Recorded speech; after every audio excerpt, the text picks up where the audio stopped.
Galera, depois do fim da luta contra a Santa Igreja, a Tempest já tinha que recomeçar, tinha que se desenvolver mais economicamente e militarmente falando. Por isso que o Rimuru decidiu, junto com a Ramírez, que era hora de montar o labirinto. Aquele labirinto que engloba justamente essas duas linhas, né? Vai trazer mais gente, mais comércio geral para Tempest, porque os aventureiros vão querer ir para lá, comprar as coisas para as entradas, né? Para conseguir entrar dentro do labirinto e tudo mais. E essas são as duas linhas que a cidade estava precisando. Sobre isso que a gente vai falar hoje, todos os planejamentos do labirinto para poder ficar perfeito. Então, se aconchega aí, vem comigo e vamos nessa.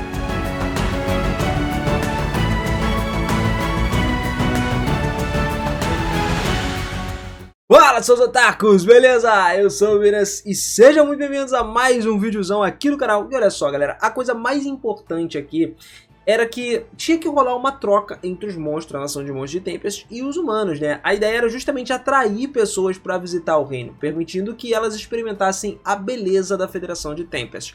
A intenção era o quê? Que as pessoas sentissem o encanto da nação, que elas quisessem voltar para lá. O equipamento que foi distribuído ali foi visto como um pequeno custo para alcançar esse objetivo, e depois de entregar os itens, já tinham planos até para o futuro. Aventureiros se infiltravam nas masmorras para trazer de volta todos os tipos de itens diferentes. E com isso em mente aí, né, como era extremamente perigoso usar armas ou equipamentos não avaliados, né, a oficina de avaliação entraria em ação para avaliar todos os itens das pessoas. Todos esses itens foram criados inclusive na nação, garantindo o conhecimento completo de todos os seus efeitos. Com o uso certo, muitos itens poderiam ser úteis nas aventuras de cada um dos aventureiros que tivessem esses itens. Tinha alguns itens, inclusive, que eram muito perigosos, incluídos ali. Só que se a nação comprasse esses itens de volta, não teria problema nenhum. O dinheiro precisava circular, precisava ter valor, não fazia sentido só que a nação de Tempest acumulasse o máximo de riquezas possíveis. Era essencial comprar de volta os ingredientes necessários e pagar ali todas as despesas até um certo ponto. O restante poderia ser devolvido até os aventureiros, e com o tempo os aventureiros começariam a espalhar a notícia, aumentando toda a reputação de Tempest. Manter um fluxo constante de clientes faria, lógico, bom uso de todos os edifícios construídos, porque ia ter hotéis por ali, né? Além de também ter um impacto promocional muito significativo. Era importante fazer os investimentos valerem a pena. A área sudeste, então, lá no Coliseu, tinha-se a masmorra de Ramírez embaixo. Também tinha algumas pousadas, algumas casas civis, cobrando um preço muito justo do lado sudoeste. Diferente do bloco nordeste, né, com muitos hotéis mais elegantes, instalações mais práticas para as pessoas, aí eram as coisas um pouco mais caras. A área atrairia principalmente aventureiros, mantendo diferentes classes, separando ali, né, facilitando o acesso do labirinto, garantindo bons negócios para Tempest no final das contas. Ramírez tinha dito que ela queria mudar para lá. Inicialmente ela gerou algumas preocupações pro Rimuru, né? Como ela ia simplesmente morar em Tempest. Mas no final das contas, a escolha se mostrou ser a mais certa possível. O Coliseu foi onde foi hospedado um dos maiores eventos possíveis anuais, entre vários outros dias normais também, incluindo treinamentos militares, eventos pros aventureiros mesmo, e debaixo a gente podia ver a masmorra, que poderiam ser realizados experimentos de campo, treinamentos excessivos, já que ninguém poderia morrer ali. Tinha muitas possibilidades, essas ideias aí foram todas discutidas, inclusive com o Benimaru também. Com isso, pegaria a sua isca no geral, né? Ainda era cedo para decidir exatamente como que essa masmorra seria usada, então eles refletiram sobre isso e depois tiraram a conclusão. Para a etapa final, decidiram negociar uma figura-chave para essa masmorra, tipo um chefão, que seria o Veldora, que estava descansando lá na cabana do jardim da propriedade. Rimuru e a Ramírez precisavam da ajuda do Veldora com uma conversa muito astuta, então eles conseguiram convencer o Veldora a se tornar parte do labirinto. Ele era uma pessoa facilmente enganada, apesar de ser muito forte, não é muito inteligente, né? A gente sabe disso.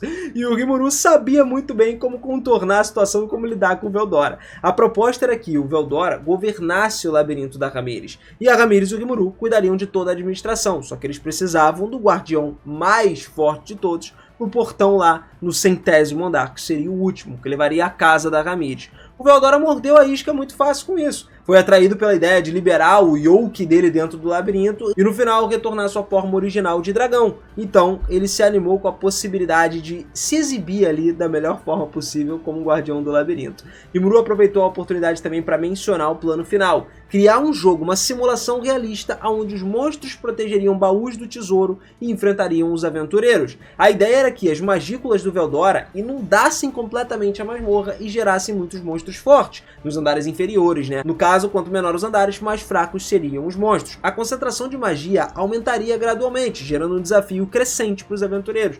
Ia ser uma parada perfeita, né, para todo mundo que entrasse ali. Não tinha necessidade de implantar guardiões, porque poucos conseguiriam chegar ao 100º andar, cara. O importante era, na verdade, o Veldora libertar o máximo do yoke dele, evitando que eles fizessem descontroladamente esse negócio, para que ele conseguisse, de fato, criar todo esse mecanismo dentro do labirinto. E o labirinto da Ramírez era o local ideal para isso, sendo um espaço isolado, que continha magia, e assim o Veldora poderia liberar o poder dele sem consequências negativas. Além disso, o plano também incluía a criação de monstros poderosos a partir das magículas liberadas, transformando o labirinto numa atração nacional, e de 10 em 10, tendo um monstro diferente muito mais forte, tipo um chefão mesmo. Rimuru conseguiu convencer o Veldora, ele aceitou essas propostas, começaram a transformar o que era um problema numa oportunidade agora. Com o Veldora já dentro do labirinto e a criação de monstros perfeita, a Federação de Jura de Tempest agora se tornaria o destino mais atraente e desafiador para todos os tipos de aventureiros. Mas infelizmente o Veldora ele nunca teria a chance de fazer o papel do rei do labirinto, né, do último chefe, como ele esperava, porque ninguém não quer chegar lá. Mas ainda assim ele aceitou essa missão com muito entusiasmo. No dia seguinte, o Rimuru e o Veldora se encontraram com a Ramírez para ver o progresso do labirinto, como ela estava, e o Coliseu já estava em construção, cheio de energia com todo o trabalho duro dela lá. Para evitar atrapalhar, eles entraram no labirinto, onde a Ramírez estava ocupada expandindo cada um dos andares, e ela estava exausta, mas muito satisfeita com o que estava fazendo. Estava muito entusiasmada também com a presença do Veldora, e detalhe, ela ignorou todo tipo de preocupação do Rimuru e prometeu trabalhar mais duro ainda para completar o labirinto o quanto antes. Eles começaram a discutir alguns detalhes de decoração dos andares através da rede de telepatia e com a ajuda da Ramírez começaram a transformar a sala vazia num andar mais profundo, no verdadeiro salão de nível de um chefe final, com as paredes de pedra, vários corredores, salas pequenas em volta, e o Veldora ficou encantado com o resultado, especialmente com a atmosfera mais tranquila, do design interior da nova casa dele agora. Ao longo da semana seguinte, o labirinto foi completamente finalizado e expandido para 100 andares. Os designs internos foram todos desenvolvidos, todos moldados, que permitiu a mudança das estruturas frequentes também, e os aventureiros não conseguiriam memorizar o layout, né, o que tornaria pra gente um desafio constante, porque eles estariam mudando, né, constantemente. Para ajudar os aventureiros, eles colocaram então pontos de checkpoint, cada um a cada 10 andares, igual eu falei com vocês, onde teriam 10 chefões, né? Cada um desses andares você derrotaria e liberaria o checkpoint automaticamente. A Ramírez surpreendeu todo mundo, revelando que o transporte espacial poderia ser usado dentro do labirinto, o que permitiria que os aventureiros e todas as suas rações, os alimentos e tudo mais fossem transportados para pontos específicos, facilitando a exploração. Com esses preparativos agora, o labirinto já estava pronto para se tornar um verdadeiro desafio, mantendo os aventureiros sempre interessados e garantindo a máxima diversão possível. Como governante regional da Grande Floresta de Jura, o Rimuru achava que todos os guardiões de andares eram essenciais, principalmente antes de alcançar o ponto de salvamento a cada 10 andares, como a gente falou. A ideia era lançar alguns monstros especialmente fortes nesses pontos do checkpoint, e isso seria possível usando pontos de salvamento, que se derrotassem esses poderosos guardiões, as pessoas receberiam, os aventureiros, né? E se os aventureiros conseguissem romper isso aí, os companheiros trazidos ali por esses indivíduos fortes certamente não seriam imprudentes. Além disso, eles queriam preparar alguns baús do tesouro para incentivar as pessoas a derrotar o chefe, porque não faria muito sentido as pessoas chegar lá, derrotei, vou subir, virou o quê? Sword Art Online, isso aqui tem que ter uma recompensa por fazer isso. A questão era se os chefes poderiam ser derrotados ou não, porque se você botasse gente muito forte ali, provavelmente os caras não seriam nem derrotados. Graças à habilidade da criação do labirinto da Ramírez, os aventureiros lá dentro dele poderiam ser revividos, e isso exigia a vontade da própria pessoa, só que o processo não era necessário se o indivíduo tivesse uma relação mestre-servo com a Ramírez, porque os subordinados da Ramírez dentro do labirinto são imortais, nenhum deles morreria. E essa habilidade era a principal razão pela qual a Ramírez queria a Beretta, por exemplo. Porque, mesmo que a Ramírez não fosse tão forte, o exército dela dentro do labirinto seria invencível. E a Ramírez não tinha um único subordinado. No começo, essa habilidade invencível era uma parada inútil, que se aplicava a um golem que ela tinha sem vontade. Só que a Beretta não era uma mera boneca. A Beretta simplesmente se tornou subordinada da Ramírez, depois que o Rimuru convocou ela, jogou ela dentro da boneca. Então a Beretta praticamente se tornou imortal dentro do labirinto. Com a Traine agora junto, a Ramírez tinha um poder militar muito significativo, e os dois já eram poderosos o suficiente. Agora, com o atributo da imortalidade, seria muito difícil dizer quem venceria. Mesmo se o Benimaru ou a Xion enfrentassem, seria difícil dizer isso. Então, o Rimuru foi lá e pediu a Ramírez para preparar um item de ressurreição. Todos que quisessem entrar no labirinto deveriam usar esse item. Como o labirinto era muito acessível a todas as pessoas, confirmar a vontade do pessoal, né, de cada uma das pessoas, era um pacto meio que um pouco complicado, né? Mas a Ramírez foi lá e criou um item, que era um item descartável, né, um uso único, uma pulseira que parecia simples, só que ela possuía um poder absurdo. O efeito dela, testado na Beretta, que ajudou voluntariamente nisso daí, fazia com que 10 segundos depois da Traine perfurar o núcleo da Beretta, ou seja, 10 segundos depois dela morrer, o corpo foi transportado para fora do labirinto, ou seja, foi completamente revivido lá fora. A pulseira, ela chamava Pulseira do Renascimento e também o Apito do Retorno. Esses itens seriam vendidos aí na entrada do labirinto e se os clientes comprassem ou não, era escolha deles, só que assumiriam a responsabilidade se eles morressem ou se perdessem dentro do labirinto sem a compra desses itens. Beleza, lá no centro do salão, do 100º andar, o Veldora revelou seu verdadeiro eu. Liberou o Yoke reprimido dele, né? Aquilo que ele usou a transformação dele, do Goku, para poder guardar. Pois é, a liberação do Yoke foi tão intensa que quase causou uma emergência no local, tá? A sala no nível mais profundo parecia até pequena depois do Veldora se restaurar na forma original dele de dragão. E a liberação do Yoke foi um espetáculo impressionante. Então eles decidiram criar uma sala adicional para armazenar todos os minérios de ferro que seriam transformados em minério de aço mágico, devido à alta concentração das magículas que estavam ali por conta do Yoke dele. A Ramírez rapidinho se prontificou de criar esse salão adicional, e enquanto planejava todos os próximos passos, a magia começou a se espalhar pelos andares do labirinto, conforme tinha sido planejado, passando por todos os cantos, todos os espaços até o nível 50. Lá eles tinham uma concentração mágica altíssima, comparada à caverna selada do Veldora, também onde o Rimuru conseguiu absorver todas as magículas no início da história. No dia seguinte, a Beretta e a Traine apareceram para o trabalho. O Veldora, na forma de dragão, já estava descansado lá no chão e ainda liberando magia, tá? Aquilo parecia até confortável para ele, algo que ele não sentia há muito tempo. Se esparramar à vontade. E o Rimuru pediu pro Veldora para ele voltar à forma humana, o que facilitaria uma conversa, né, permitindo que explicasse toda a situação para Beretta e para Traine antes deles começarem a trabalhar de novo. Daí o Rimuru queria a confirmação final da Beretta. Então ele foi lá e perguntou se a Beretta, que tinha jurado lealdade a Ramírez frente ao Guy Crimson, ainda mantinha esse compromisso. A Beretta ficou surpresa e confirmou que esperava continuar serva tanto do Rimuru quanto da Ramírez. E o Rimuru então lembrou que a Ramírez agora também fazia parte da cidade. Ou seja, gerenciando esse labirinto, a Beretta de qualquer forma estaria servindo ao Rimuru também. E concordou em continuar ajudando. Rimuru transferiu oficialmente o acesso de mestre da Beretta para a Ramírez, garantindo que caso algum problema acontecesse, a Ramírez, estando direto no comando, voltaria e falaria para a Beretta para fazer as paradas. Isso tranquilizava o Rimuru. E galera, depois de tudo, a Traine sozinha não conseguia proteger o labirinto. Só que agora a Beretta, segurança estava garantida com ela lá. A Ramírez ficou eufórica quando ela ganhou o poder do comando sobre a Beretta. Ela, que estava sozinha por tanto tempo, agora tinha realmente 2 subordinados e considerava isso uma grande família para ela. Lembrando que a Ramírez foi uma das primordiais que existiram nesse mundo para controlar ali muita coisa no passado, o equilíbrio do mundo. Então o Rimuru pediu para a Beretta lá para poder cuidar muito bem da Ramírez e prontamente ela concordou com isso, garantindo que protegeria com a sua vida. Com essa nova configuração agora, o Rimuru se sentia muito mais tranquilo em relação ao labirinto. No futuro, monstros nasceriam no labirinto, como tudo era planejado, e se a Ramírez domesticasse esses monstros, poderiam formar uma legião absurdamente poderosa, que era a Legião da Ramírez. Isso impediria ela de ser menosprezada como uma simples chibi por todo mundo, aquela fadinha pequenininha, né? Só que a Ramírez sabia que apesar de todo o poder, ela era uma fada ainda solitária, fofa, mas solitária, né? E não acreditava que ela lideraria um grande exército para poder tramar alguma coisa no futuro, porque no fundo ela era só uma pequena criatura com medo de ficar sozinha no final das contas.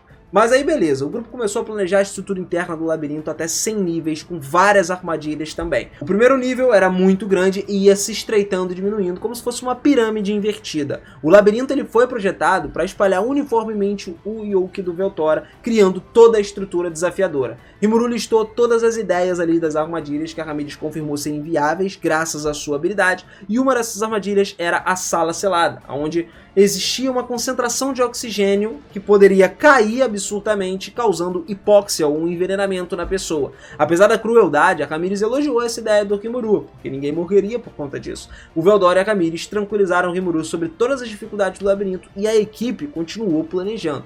Alguns dias depois, as armadilhas estavam configuradas e aguardavam a Meilin retornar com os dragões capturados. A Beretta trouxe armas e equipamentos tudo retirados de uma boneca mágica do Claimer para serem usadas nas arcas do labirinto. E o Rimuru aceitou os itens com muita gratidão. O primeiro nível era uma parada simples, o que permitia todos os novatos avançarem com segurança. Monstros fracos foram colocados para patrulhar aquela área, fornecendo itens mais práticos, e o Rimuru planejou comprar esses itens dos aventureiros e discutiu aí também a abertura de uma filial, de uma associação da liberdade nessa cidade aí. Até o 5º nível do labirinto era uma parada simples. A partir do 6º, armadilhas mais complexas começavam a surgir, mas não letais, pelo menos ainda para os aventureiros habilidosos.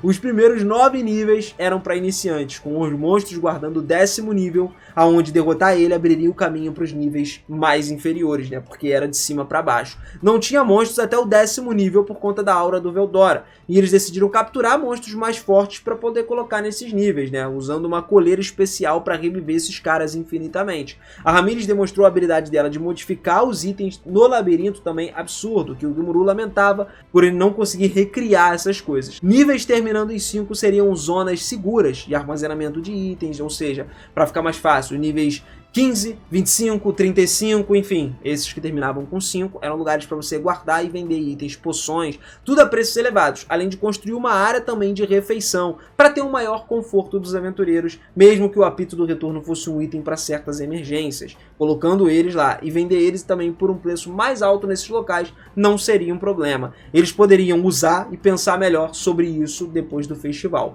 Com todos dando as opiniões então durante as discussões, eles fizeram a verificação completa do labirinto sem problemas e conseguiram concluir toda a inspeção desse labirinto, inclusive do nível 100, e o resultado foi completamente satisfatório.